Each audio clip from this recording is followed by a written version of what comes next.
And now we can go on to the next speaker, who will be delving into the more technical aspects of flow cytometry, Mr. Michael Timm from the Mayo Clinic and the flow cytometry unit. Again, I know it's early morning there for you. Appreciate it for taking your time out and giving us this wonderful experience that you have on the technical aspects of flow cytometry. So, Mr. Timm, I invite you.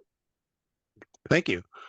Like Dr. Chen, I was looking forward to coming there. We ran into some technicalities with policies and other things, so that hopefully will occur at a later time, but still would like to talk to you about flow cytometry, just some good lab practices that we utilize here in the lab, and then for 3 different areas of flow cytometry, and then also for to show you how we go about validating an assay once we build the panel and want to implement it in our lab.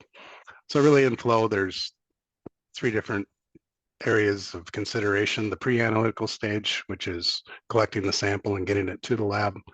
There's the analytical stage,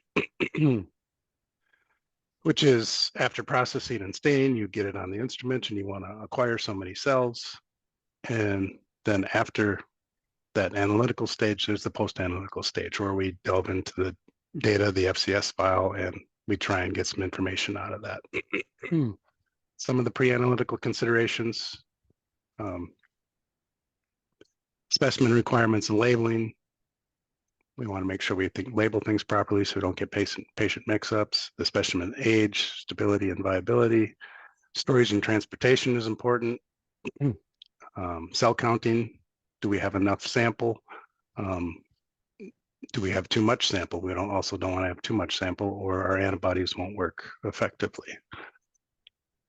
So just some of these individually, the specimen requirements, we want to make sure there's at least 2 unique patient identifiers on each tube as they come in. We want the date and time of collection. That's so that we know how old the sample is. As these samples get older, as Dr. Chen said, they lose their viability. They can also lose their cell surface antigens, right? Which are important for us to be able to attach to and utilize in our diagnosis. We want to know the specimen source. Bone marrows, peripheral bloods, body fluids all look very different in these panels. So it's very important that we know what source the sample is coming from.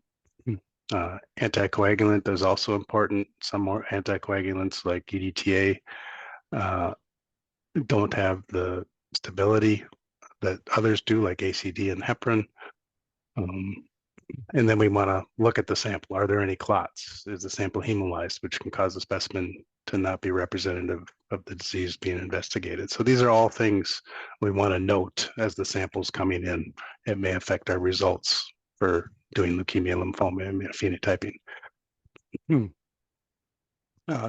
Specimen age is pretty self-explanatory, just the number of days or hours since the collection of the specimen. And as I said, the stability and the viability of both decrease as the specimen ages. Stability is a little different. It's the capability of a specimen to retain the initial qualitative or quantitative immunophenotype, right? So if a sample has CD7 and CD5 and CD3 at baseline, it better have it at any point during the stability of your sample. When those antigens start to come off or decrease in resolution where you can't identify that population anymore, then that's beyond the stability of your assay. These are all things that you figure out during your validation studies, which we'll go over eventually. So just by the chart here, if we're looking at time versus percent abnormal being CLL or plasma cell disorders, just like Dr. Chen was showing earlier, if that percentage starts to fall off at any point during your validation studies, then we need to stop testing and at that time point. Viability is a direct measurement, right, of how viable cells are. Are they compromised or dead? So we use a DNA dye here, like Dr. Chen was mentioning. We use 7-aminoactinomyosin D. It can be run on the calipers. It comes off in the FL3 channel. And the Dead cells or compromised cells have little holes in their cytoplasm, and this dye is able to get in and stain the nucleus, and they show up bright red here, you can see. Also just wanted to note that on the forward scatter side scatter plot, you can see that dead cells tend to lose size and gain granularity when they die. That's very important. We want to try and exclude those cells in our analysis, because when cells die, they also tend to non-specifically stain for some of our markers, and you can get false positives and things like that. So we want to keep those out of our analysis. Specimen storage and transportation. We don't address that a whole lot here. We assume everything is being shipped ambient and stored ambient on its way to our lab. That isn't always true. We have other methods in place. That's why we incorporate a viability dye. We know how to recognize issues that may arise from this, but it's something that you can consider testing during your validation too. You know, so freeze a sample, see what happens to the sample. Leave it out on the loading dock in the extreme heat and see what happens. So you certainly have more issues probably with extreme heat for your samples. And back here, we have more issues with the extreme cold, obviously. But they can dramatically affect results. So it's something else to consider. Cell counting is something, excuse me, very important to ensure enough cells are present, both before processing and before staining.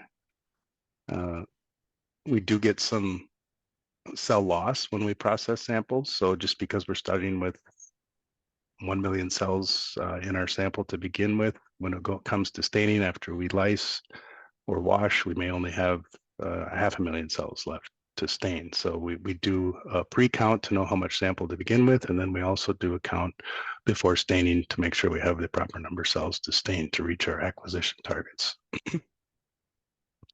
There are several tools out there. A lot of them are automated now.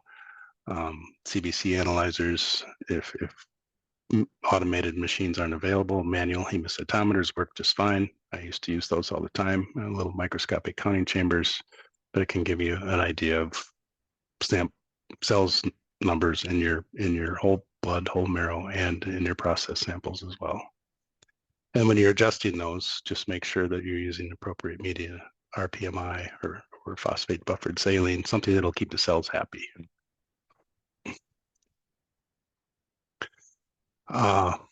So once you've received your sample, there's the specimen has to be processed, and there's usually two different methods that are widely utilized in flow cytometry. We use for most of our assays, we use a bulk lyse stain wash method. Bulk lysis is with ammonium chloride, so we do our cell counts. If a patient has a count of 1.0, that's 1 million cells per mil, and we need 10 million cells to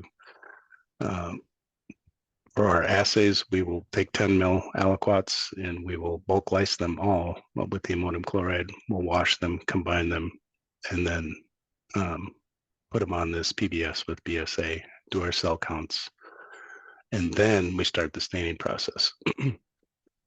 We'll go over the pros and cons here in a minute, but this is a very lengthy, time-consuming process that not everybody likes to do. So there's another method called stain and then lyse and then wash method. That's where you just take your tube of blood after you perform the cell count. You add the whole marrow or the whole blood directly to a tube, usually 1 to 200 microliters, 200 microliters at most, and you're adding that whole marrow or blood directly to the antibodies. So the antibodies stain, and after that staining incubation, a lysing reagent is added to it. We use BD lyse, and it lyses the cells, and then you just wash and you're ready to acquire on the instrument after resuspending in PBS with BSA again. So it's much quicker, but you can't always get a lot of cells. You're at the mercy of that cell count. If you only have a count of 1, which is 1 million cells per mil, and you take 100 microliters of that, that's only 100,000 cells. So right away, that's not even considering that you lose some cells. So at most, you're going to collect 50,000 cells on that tube. Doesn't work well for MRD assays. And here are some of those pros and cons. So the bulk lyse, you can stain and acquire large numbers of cells. It's great for MRD analysis. You have a reserve of processed cells ready for other panels. So we use that triage approach. If we see something, then we want to stain on their panels. We have cells ready. The cons are the cell recovery can be poor, and we do tend to see a lot of aggregation with the ACK bulk lyse. And we'll talk about aggregates and how that can interfere in just a minute as well. With the stain lyse wash, the pros are it actually fixes the cells as it's lysing them. It cross-links the antibodies and improves signal discrimination. So CD3, if that's your antibody, it looks brighter than it would with the ACK bulk lyse, if you will. It has cleaner scatter properties and lineage discrimination on this side scatter 45 plot. It's less dips, it's quicker. Some of the cons are the reagents can be costly. It is a fairly expensive product. We do see some increase in debris. It's a different kind of debris. Usually debris on bulk lyse you can threshold out when you're acquiring. With this BD lyse, we tend to see when it does show up, it comes across our forward scatter, side scatter plot, so we can't gate it out. So it's a very random event, but it does occur. And then you cannot acquire large numbers of events. So just some good lab practices. I like to put these down just because these are things that have caused problems in our lab. You know, we have a very big lab with lots of people in it. So we've had to implement some good lab practices that everybody follows.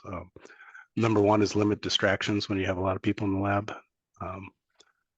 Small batch size throughout, so don't stain 10 samples at once. We are a high volume lab, so that certainly we have potential for that. I don't know how many samples you would receive in your lab, but keep the batch size small, 1 or 2 patients at a time. That reduces potential patient mix-ups, reduces potential cross-contamination with splashes and pipetting errors. And then another big one, when staining, always add the antibody first to avoid shadow staining. And we'll go over that in a minute specifically, because that's a big one in our lab. Beware of near empty antibody vials. Sometimes people get in a hurry and they're just pipetting into a vial. They don't look to see that actually antibody went up in that vial, and all of a sudden there's no staining for that antibody when we go to the analysis portion. Reduce antibody vial exposure to light and ambient temps. These can wreak havoc with the fluorescent dyes that are attached to these antibodies. So when we want to keep them in the dark and in the refrigerator, if at all possible. And if you make antibody cocktails, test them for stability. If you keep a cocktail in the fridge for 3 weeks, you better know that cocktail is stable for that long. This is why we add antibody first. So this is, you've seen some of these plots from Dr. Jenstock. This is CD19 versus 45, right? So there's some B cells here, CD19 and 45 up by the lymphocytes, but there's also some dimmer 45 cells down here, right? And dimmer 45, dimmer for 7, dimmer for 3 than they should be, and dimmer for 45. This is a peripheral blood, and we shouldn't see cells down in this dim 45 area. That would be immature blasts. So what's going on here? If you see something that shows staining that's dimmer for every antigen, and there isn't any antigen that's brighter, it's likely shadow staining. So when you restain this, those populations disappear. So what's happening is when the tech or whoever is staining the sample is putting cells into the tube, they are hitting the side of the tube on the way down, and any little droplets on the outside of that pipette tip will land on the outside of the tube. They don't get exposure to antibody, right, until the wash is added, and then it's a very diluted concentration of antibody. But it's enough to show some staining. So you get these dim populations, which are exactly what we're looking for in leukemia, lymphoma, immunophenotyping, right? We're looking for dim expression. We're looking for loss of an antigen. So it can really cause confusion during the analysis. So just make sure we're adding our antibodies first. So at least if we get it all the way down there, the cells have experienced antibody, and then, make sure and mix it well when you get down there as well. And then if you drag it out and hit it on the side of the tube on the way out, at least it's got full amount of antibody.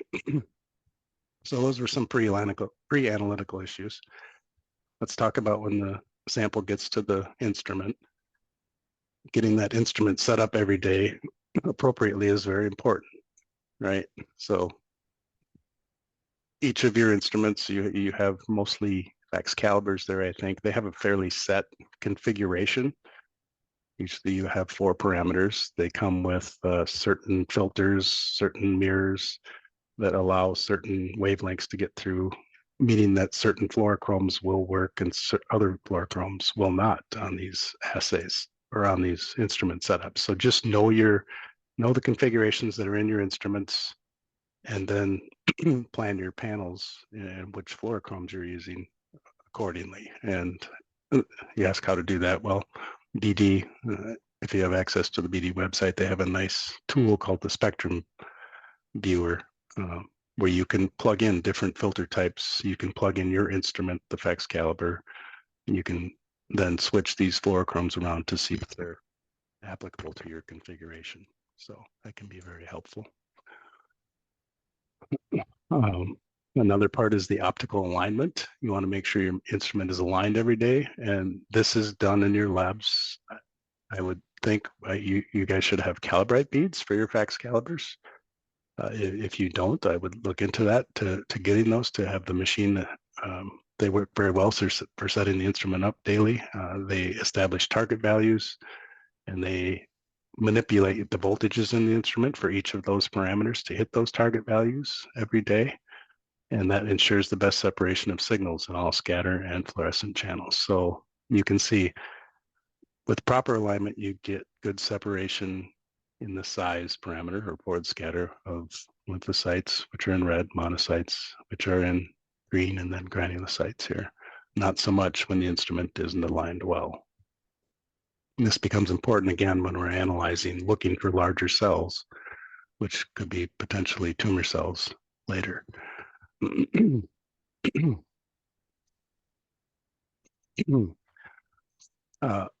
can get some other valuable information out of these target values that are established every day. If you plot them on Levy-Jennings plots, in our lab, we always set up a program to automatically record these values. And they really tell you a lot about the instrument and how stable it is, the lasers, the alignment.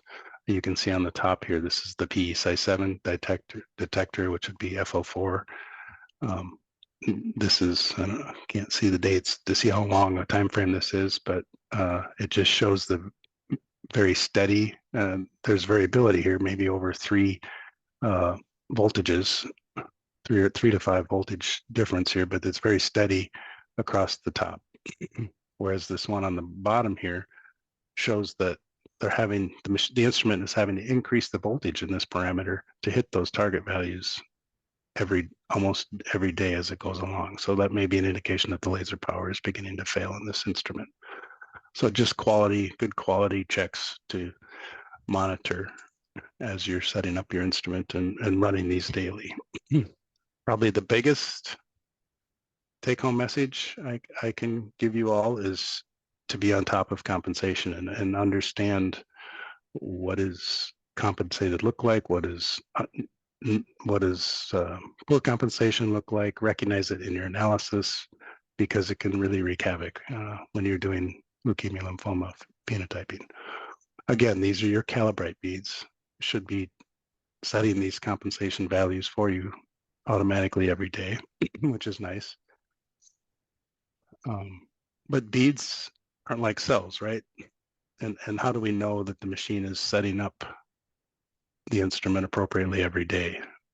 We have regulatory agencies in the US. I don't know if you have the same regulatory agencies, but they require us to monitor and check our compensation values daily. So the method we came up with was to grab a normal donor every day, and if we have a 4-color instrument, we'd stain all 4 of those colors with CD3 in 4 different tubes, and then we'd combine those tubes and then run it on the instrument. So then we'd get on our lymphocytes, and we should have CD3 expression in every one of our channels. And the means of those positive channels should line up with the negative in every parameter. So they should look like this. This is well compensated data. So basically you have a record to show that your instrument had appropriate compensation values for each of your panels if you do this and set this up every day. It's a little bit cumbersome, but it's a great way to monitor.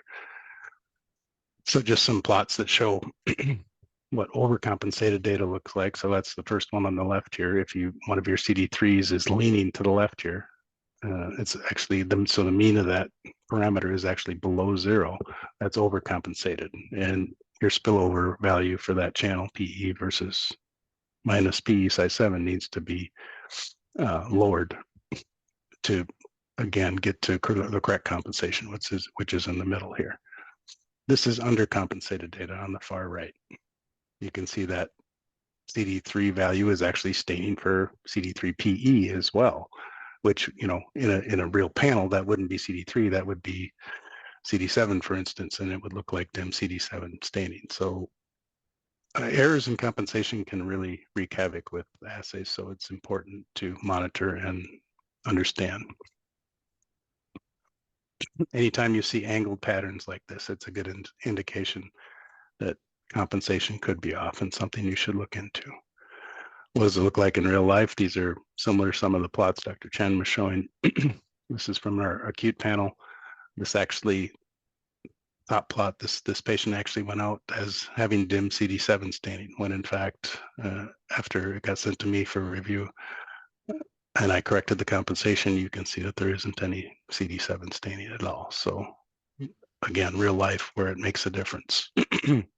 Here's an acute leukemia with a 34 positive subset, the orange cells in the blast gate here, on the side scatter 45 plot, appears to be 56 positive, right? If you look at the far right plot. But then if we look at 56 versus another parameter, we see this very angled staining. And right away, we should be suspicious. See this angled like staining here. Raise the PE size 7 persip spillover, PE minus PE size 7, sorry. And from it actually has to go up quite a bit from 16 to 37, and all of a sudden there's no 56 staining on that. So we've spent a lot of time in tech trainings, competency assessments, training techs to recognize when compensation will be off. So, and even if this is done daily, machines do drift during the day. Things happen where the right parameters aren't put in. So, you know, you may be thinking, why do we need this when we're running calibrate beads every day and our machine should be set up appropriately? Well, this is why things happen, and you see mistakes like this. Excuse me.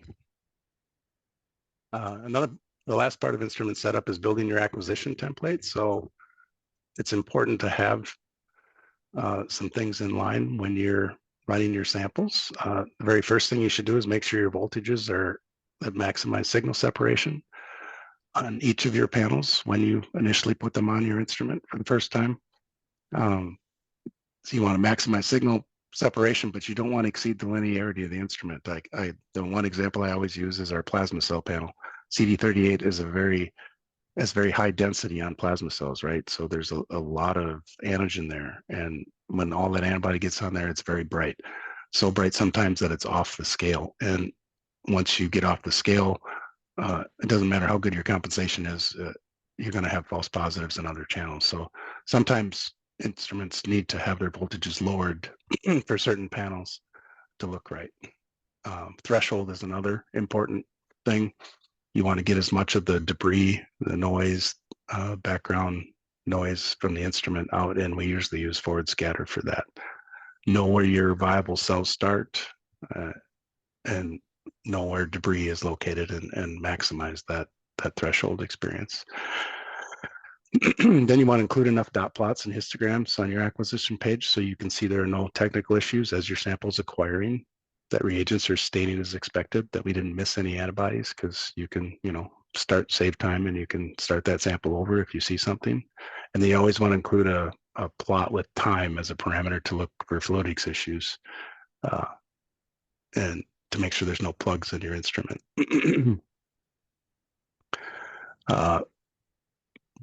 Post-analytical issues. So now we have our data acquired, and now we want to look into the data.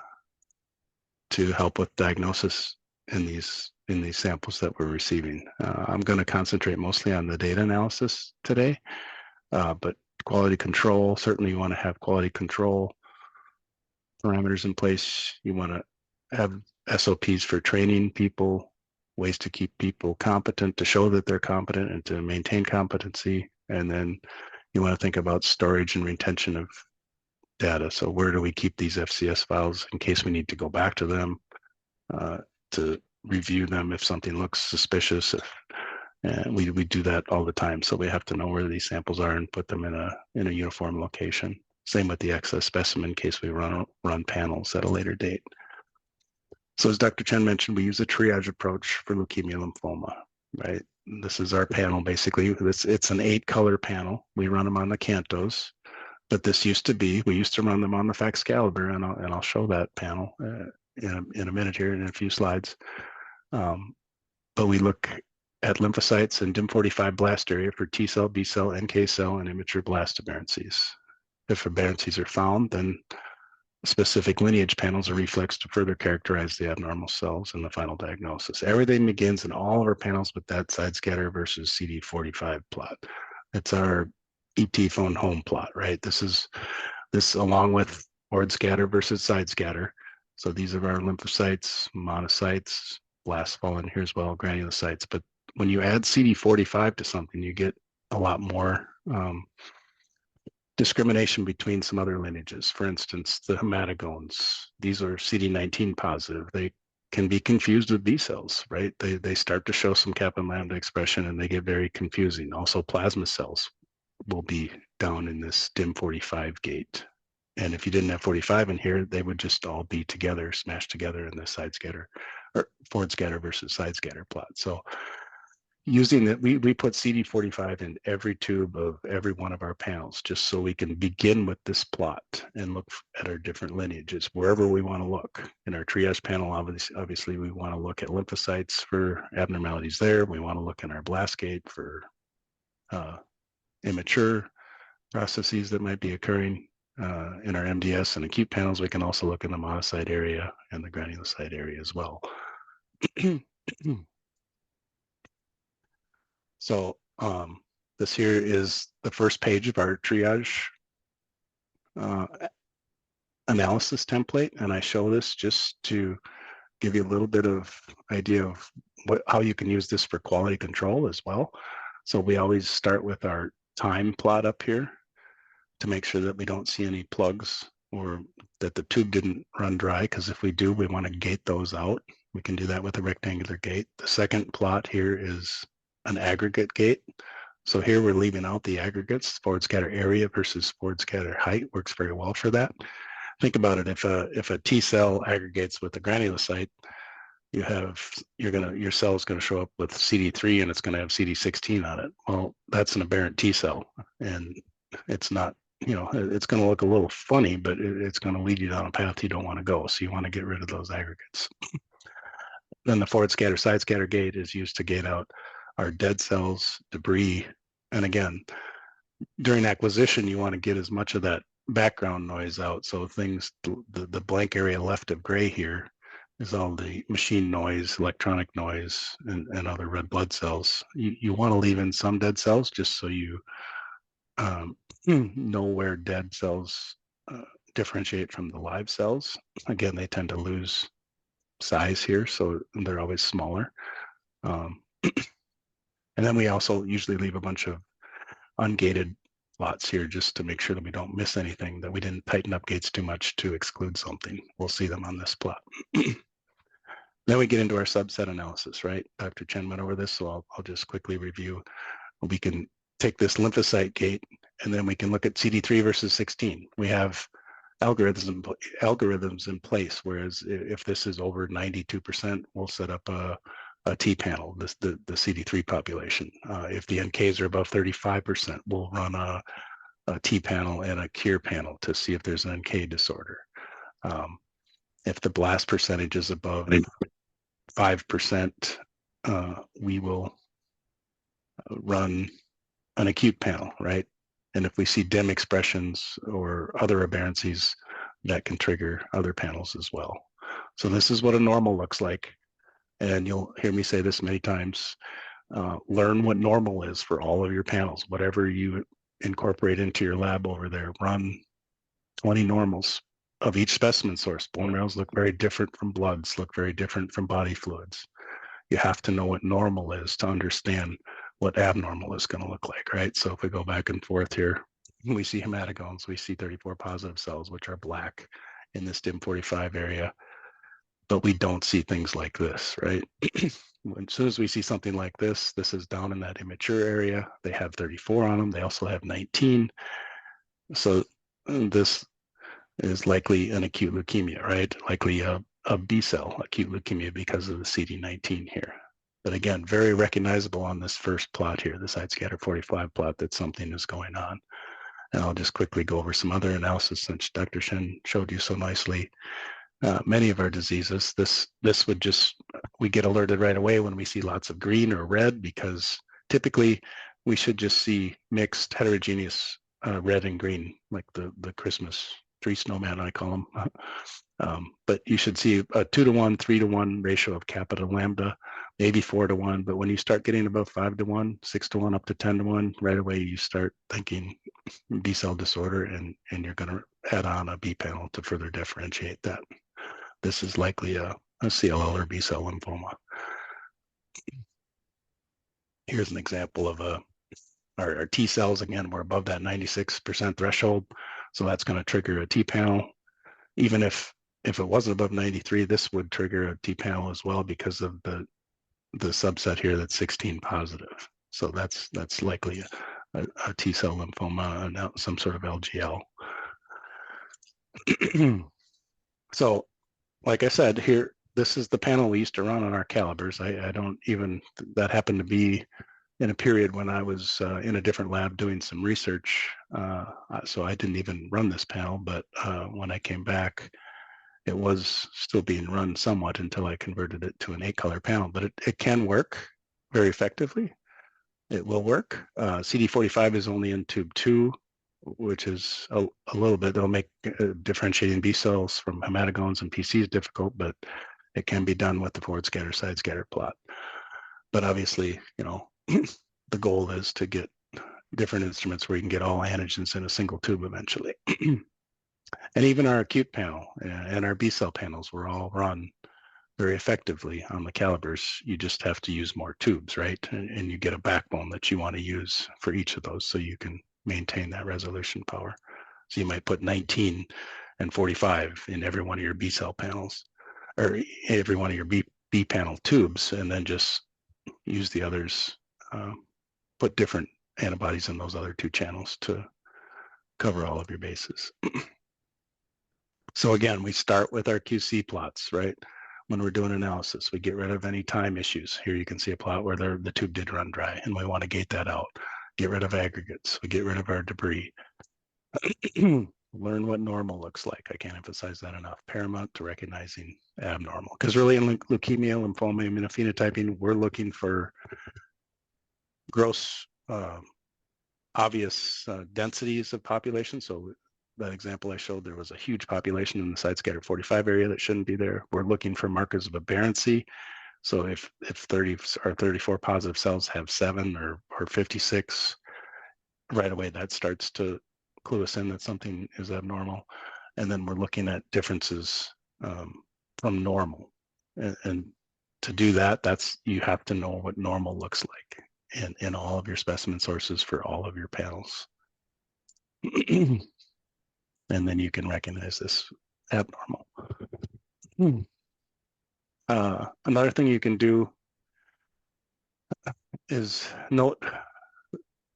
use isotype control. So with leukemia and lymphomas, these are big cells, they're granular cells. They can have what we call autofluorescence. So staining the granules that are in there cause things to look positive, but they're not really. And that gets tricky, right? So there's a couple of things you can do. You can add isotype controls, which is, it's an antibody that has the same isotype, which is most antibodies are either IgG1, IgG2, and IgM, they can be as well.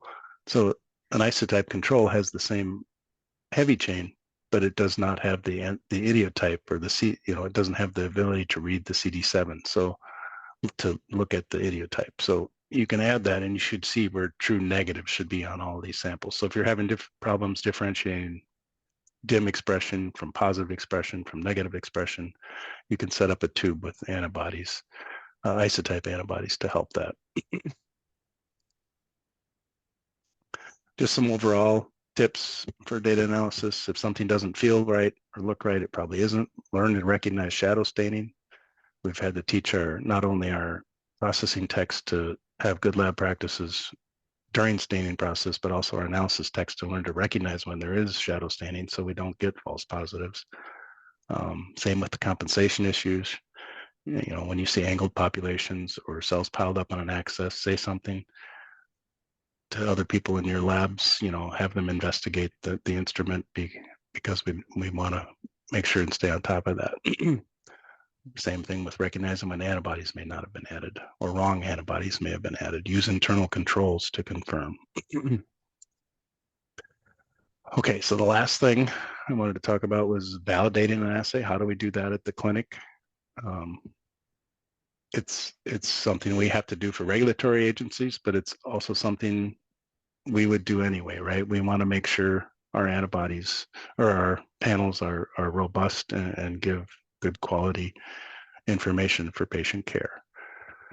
So after you've designed and optimized your panel, which could be an hour-long talk in itself, just to quickly go over what you want to do for that, basically you have to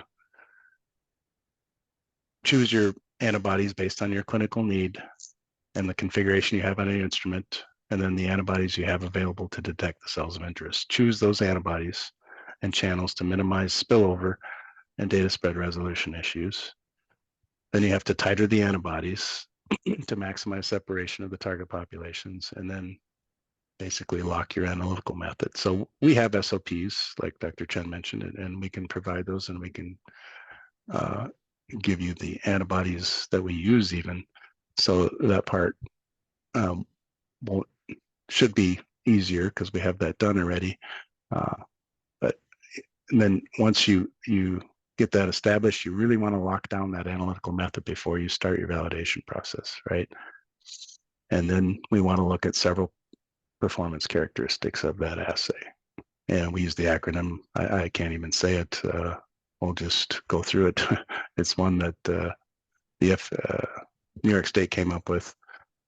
PARAS, that's okay, there I gave it a go, plus stability. So we want to look at precision, accuracy, reportable range, reference range, analytical sensitivity, analytical specificity, and then stability is kept separate for some reason. I've never understood that, but it's probably because it's a pre-analytical variable that we do validate in every panel that we run.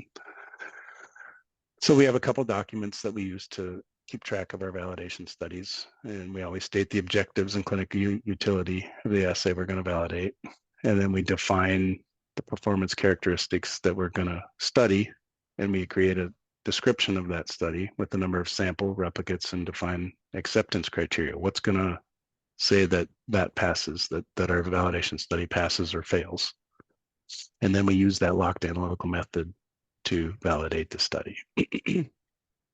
And then summarize our results.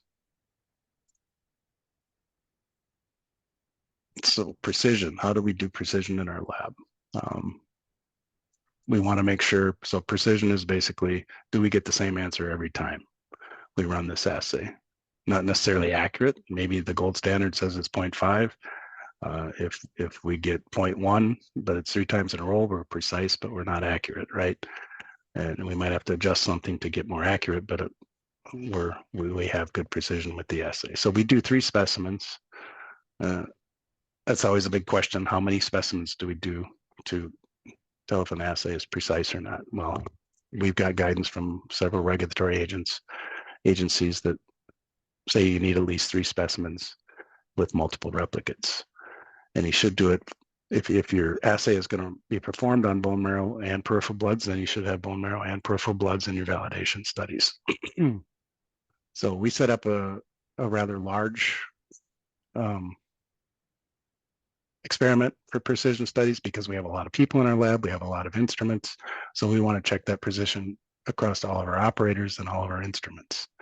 If you have just one or two people in the lab and you only have one instrument, you could get by with just running run one here, say, where you're just doing the triplicate for each of the specimens and then set up 2 single run replicates for inter-assay precision in addition to the initial triplicate. And that would get you your intra and inter-assay precision. This is just an example of our document and how we record that. So again, sample size, how many replicates, the description, and then the acceptance criteria. That's something, well, what do we write for acceptance criteria? What's going to tell us if it passes or not? We write down that all samples will be interrogated for spillover errors, removal of aggregates, and verify that all antibodies are present. And then, so that's kind of quality control for each of our steps. And then the big thing is that our qualitative immunophenotypic interpretation of that sample will be the same for all replicates. So if we detect an abnormal population in the first sample, we better see one in the other 2 as well. If it's a semi-quantitative assay where we're reporting a percentage, like in our B cell panel, this is actually the validation for our B panel, and we did decide to add the percentage of abnormal as a criteria, and you can see I wrote that up as a deviation in this assay. So CVs for the percentage of B cells in across those triplicate values will be less than 20%. That was another criteria for acceptance that we added to this panel. So when we write up the summary, we just make sure and state any deviations that you may have come up with, and then tabulate your data basically. And here we can see that CVs for the percentage of the B cells are all less than 20%. And then we can stamp that the precision studies met our acceptance criteria for this assay. So that's one of several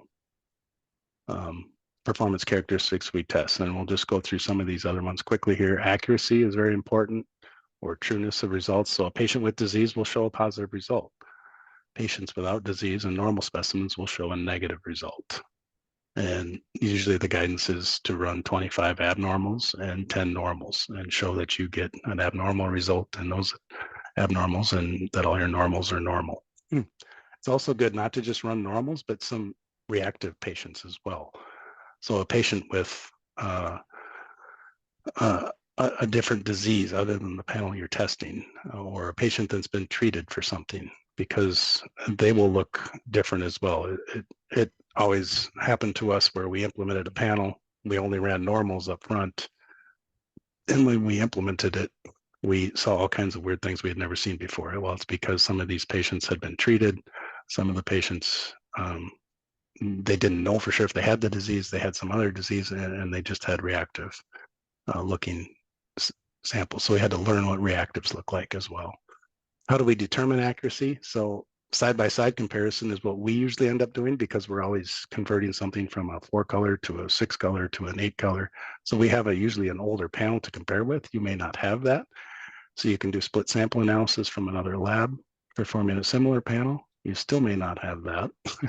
So you can use patients where disease is confirmed by a gold standard method or predicate methodology. So morphology, molecular tests, immunohistochemistry, something you can have clinical confirmation of that a patient has that disease, and then you can use that and for your accuracy abnormals. Sometimes there's surrogate reference material available, but that's very rare. And again, this is just an example of how we write this up. I don't need to go over each of those, but again, here you do want to tabulate and show that your normals did not show any monotypic population. So again, showing that that's accuracy. Analytical sensitivity is your limited detection. Very important in MRD assays, but not so important in qualitative assays where it's either is the population present or not. You should know at what level you can detect your target population. So it must, and you should always establish a minimum number of target cells necessary to be seen before you can call something positive. Usually that's 50 cells. You want to see at least 50 abnormal cells before you can say something is positive or not.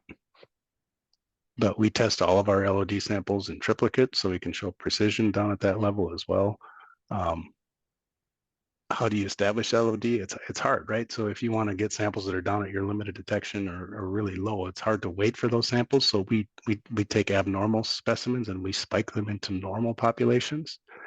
So we have contrived values that theoretical values that we should hit, and that works very well for us. And we can show that we're able to detect through serial dilutions very, very low amounts of the target population here. So the spiking works very well for the analytical sensitivity. And again, just the study description, how you go about writing and documenting this performance characteristic. And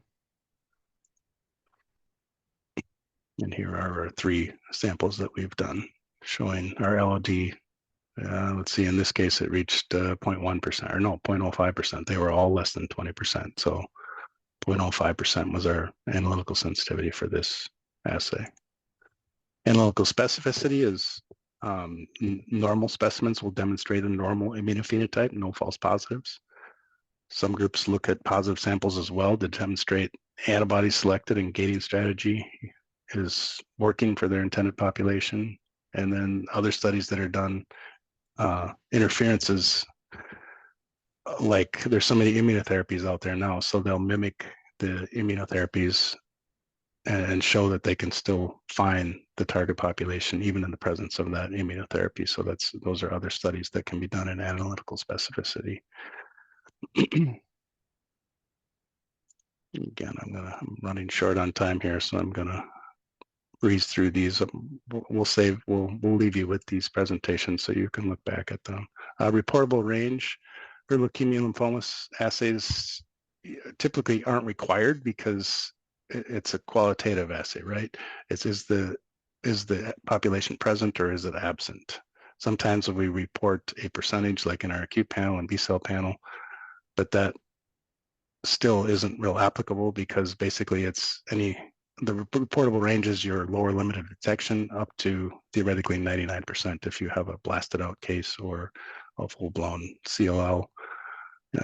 There is no upper limit. So we don't, for other assays like your HIV testing for the T cells, you want a distinct range that you don't want to go outside of, but not for leukemia lymphoma immunophenotyping. And if you do, if it is required, I just use all of the samples that were utilized in that validation cohort. So, and I list them out. So basically here are LOD samples all the way up to our abnormal samples that we used for spiking in the stability samples and in the LOD samples. Okay, one last important one is stability. You do want to know how good your assay is, how long your assay can be run on specific samples. So we always try and run it past 1 day time past our expected stability. And you want to use bone marrows and peripheral bloods again, because bone marrows may last 7 days, but peripheral bloods may last only 3 or 4 days. You have to check any sample type they're utilizing in your assay. And again, these are just the specimen matrix stability. But then the stability for this panel will be 96 hours. And we validate to the day, not the hour. So if it was collected at 10 o'clock on one day, 4 days later at 10 o'clock, it doesn't necessarily become invalid. It can be run the rest of that day. That was one of the quips we put into our summary of results so that we didn't have to be looking at the clock every day. And this is just some of the examples of charts that I put into the validation to show our studies. So to conclude, these are just some resources for flow validation of assays that are very good. H62 is relatively new. A group of highly touted flow cytometrists from around our country got together and they tried to standardize how assays are validated, and they put together a very long but very useful packet of information. There is a fee associated with the download, but it would be well worth it. It's very helpful. The BD website has a ton of resources and tools for developing and optimizing panels, which we didn't get to really go into today. That can be, I would love to come and talk about that. And then CLSI has a lot of guidance for validation and different performance characteristics as well. And me, if I'm allowed, I don't know if our Mayo Clinic allows me to take emails, but I'm happy to help when you guys do get to phase 1 and start implementing things as a resource. Thank you. That's all I had.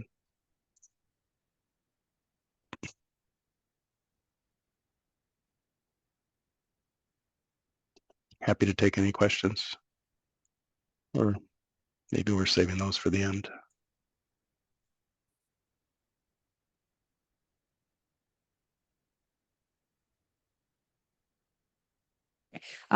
Thank you so much, Mr. Timm, for that very comprehensive talk on the analytical aspects of the flow cytometer.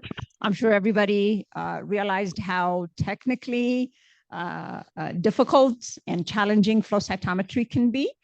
He gave us a very thorough step-by-step analysis on exactly how in the future, when there's a plan to set up the flow cytometry, what to look for. Now, the good thing about it, Mr. Timm, I think, is the fact that some of the areas can be sort of set up ahead of time. I know you talked about the panels that you already have, how willing you are to share those panels. Some of the other things that have to be done on a daily basis, especially the analytical aspects, the quality control, is something that, you know, a lot of attention needs to be paid and a lot of training has to occur.